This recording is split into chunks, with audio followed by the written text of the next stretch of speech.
Assalamualaikum warahmatullahi wabarakatuh. Halo semuanya, selamat datang kembali di channel saya, Anggita Febrianti dari kelas 11 Akuntansi dan Lembaga Keuangan 4. Kali ini kita akan membahas pengenalan Odoo Accounting. Setelah di video sebelumnya, kita sudah mengenal apa itu Odoo, fitur-fiturnya, dan cara membuat database di Odoo. Namun, sebelum kita lanjut, kita akan bahas terlebih dahulu apa itu Odoo Accounting dan apa tujuannya. Nah, jadi Odoo Accounting adalah modul akuntansi yang ada dalam software ERP atau Enterprise Resource Planning. Odoo dirancang untuk membantu bisnis dalam mengelola keuangan secara efisien. Modul ini menyediakan berbagai fitur untuk pencatatan transaksi, pembuatan laporan keuangan, manajemen anggaran, rekonsiliasi bank, pelacakan piutang dan utang, serta integrasi dengan modul lain di Odoo, seperti penjualan dan pembelian. Lalu tujuan Odoo Accounting adalah untuk memudahkan bisnis dalam mengelola keuangan secara efisien dan akurat. Dengan fitur-fitur seperti pencatatan transaksi, pelacakan piutang dan utang, serta pembuatan laporan keuangan, Odoo Accounting memungkinkan pengguna untuk memantau kondisi keuangan perusahaan secara real-time. Modul ini juga terintegrasi dengan sistem lain di Odoo, sehingga mempercepat proses akuntansi dan meminimalkan kesalahan manual, mendukung mengambil keputusan yang lebih tepat berdasarkan data keuangan yang terperinci. Nah, selanjutnya ada dashboard. Dashboard adalah tampilan utama yang menyajikan ringkasan data dan informasi penting secara visual dari berbagai modul yang digunakan, seperti penjualan, keuangan, inventaris, dan proyek. Dashboard ini dirancang untuk membantu pengguna memantau kinerja bisnis secara real-time melalui grafik, diagram, dan statistik.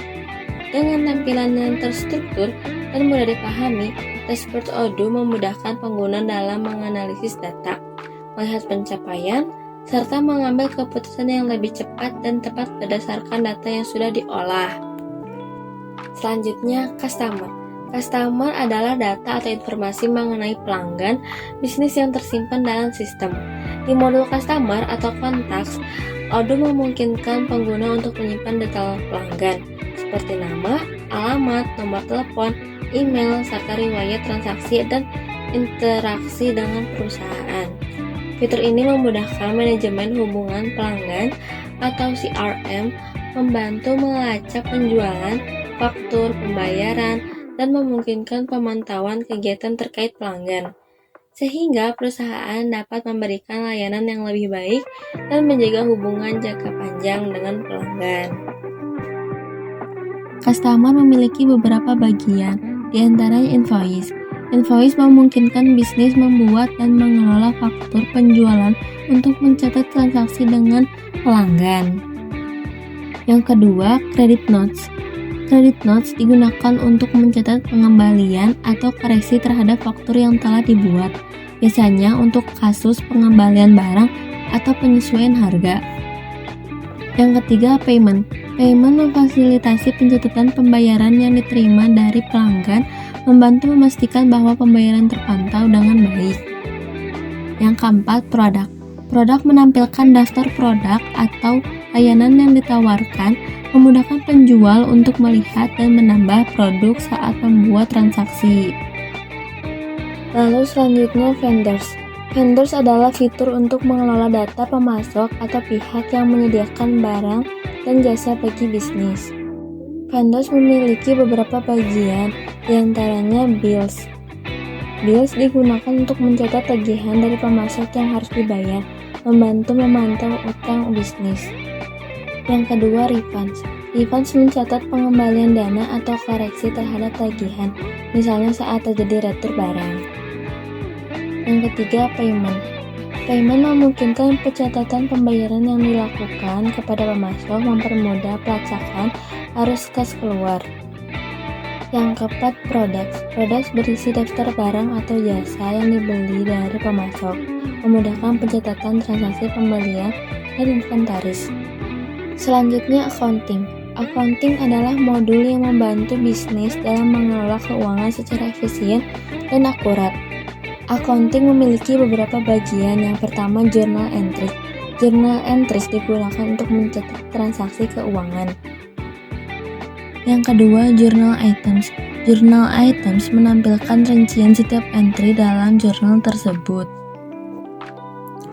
Yang ketiga, transfer. Transfer mengelola perpindahan dana antar rekening. Yang keempat, analytic items. Analytic item membantu dalam analisis biaya berdasarkan kategori tertentu. Yang kelima, aset. Aset berfungsi mencatat dan mengelola aset tetap perusahaan. Yang keenam, loans. Loans mencatat pinjaman atau utang bisnis. Lalu yang ketujuh, reconcile memudahkan pencocokan transaksi agar laporan keuangan selalu akurat. Yang kedelapan, lock dates. Lock dates memungkinkan penutupan tanggal tertentu agar data keuangan yang telah final tidak dapat diubah menjadi integritas laporan keuangan. Lalu selanjutnya ada reporting. Reporting adalah fitur yang menyediakan berbagai jenis laporan bisnis secara otomatis untuk memudahkan analisis dan pengambilan keputusan. Reporting memiliki beberapa bagian. Yang pertama, statement reports. Statement reports adalah laporan ringkasan yang menyajikan informasi penting tentang saldo, transaksi, dan status keuangan bisnis secara keseluruhan, seperti laporan laba rugi atau neraca. Yang kedua, audit reports. Audit reports dirancang untuk kebutuhan audit, menampilkan catatan detail transaksi dan aktivitas keuangan guna memastikan transparansi dan kepatuhan terhadap standar akuntansi. Yang ketiga, partner reports. Partner reports menyediakan laporan terkait mitra bisnis seperti pelanggan dan pemasok, meliputi status piutang, utang, dan riwayat transaksi, membantu dalam pemantauan hubungan bisnis. Yang keempat, manajemen reports adalah laporan yang ditunjukkan untuk manajemen, memberikan data analitis mengenai kinerja perusahaan untuk mendukung pengambilan keputusan strategis. Selanjutnya, configuration. Configuration adalah fitur yang memungkinkan pengguna menyesuaikan dan mengatur modul sesuai kebutuhan bisnis. Dengan configuration, pengguna dapat mengatur berbagai opsi seperti mata uang, pajak, hak akses, dan aturan alur kerja di setiap modul, seperti penjualan, pembelian, hingga akuntansi.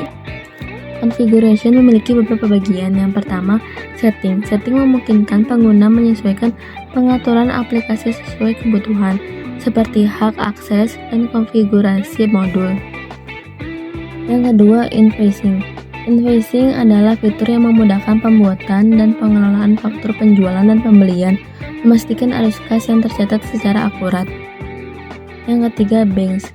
Banks berfungsi untuk mencatat dan mengelola rekening bank bisnis, termasuk rekonsiliasi transaksi bank untuk memantau arus kas.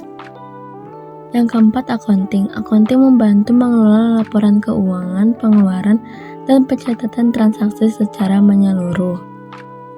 Yang kelima, online payments. Online payment memfasilitasi penerimaan pembayaran melalui metode online, memudahkan transaksi dengan pelanggan. Yang keenam dan terakhir, manajemen.